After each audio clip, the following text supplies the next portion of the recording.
বিশ্বকাপ মিশনটা দারুণভাবে শুরু করেছে আর্জেন্টিনা। আলজেরিয়ার বিপক্ষে উদ্বোধনী ম্যাচে বড় জয় তুলে নেওয়ার পাশাপাশি ইতিহাসও গড়েছেন অধিনায়ক লিওনেল মেসি। রেকর্ড ষষ্ঠ বিশ্বকাপে অংশ নিয়ে প্রথমবারের মতো হ্যাটট্রিক করেছেন তিনি। একই সঙ্গে বিশ্বকাপের সর্বোচ্চ গোলদাতার তালিকায় মিরোস্লাভ ক্লোজের পাশে জায়গা করে নিয়েছেন আর্জেন্টাইন মহাতারকা। তবে ম্যাচ শেষে মেসি জানান, বিশ্বকাপ শুরুর আগে ব্যক্তিগত জীবনে কঠিন সময় পার করতে হয়েছে তাকে। ম্যান অব দ্য ম্যাচ পুরস্কার গ্রহণ করে তিনি বলেন, ফুটবলের বাইরে কয়েকটি জটিল পরিস্থিতির মধ্য দিয়ে গেছেন এবং সেই সময়ে সতীর্থদের সমর্থন তাকে শক্তি জুগিয়েছে।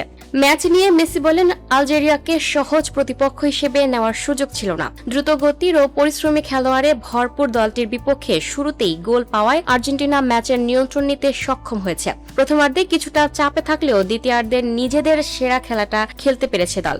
বিশ্বকাপে সর্বোচ্চ গোলদাতাদের তালিকায় নিজের অবস্থান নিয়েও কথা বলেন মেসি। তার মতে, রেকর্ড বা পরিসংখ্যানের চেয়ে ফুটবল খেলার আনন্দই সবচেয়ে গুরুত্বপূর্ণ। কিংবদন্তির পাশে নিজের নাম দেখতে ভালো লাগলেও তিনি এটিকে কেবল একটি সংখ্যা হিসেবেই দেখেন। আর্জেন্টিনার এই জয় এবং মেসির হ্যাটট্রিক বিশ্বকাপের শুরুতেই শিরোপাধারীদের শক্তির বার্তা দিয়ে দিল ফুটবল বিশ্বকে। Lucky Akter, up to date news, Dhaka.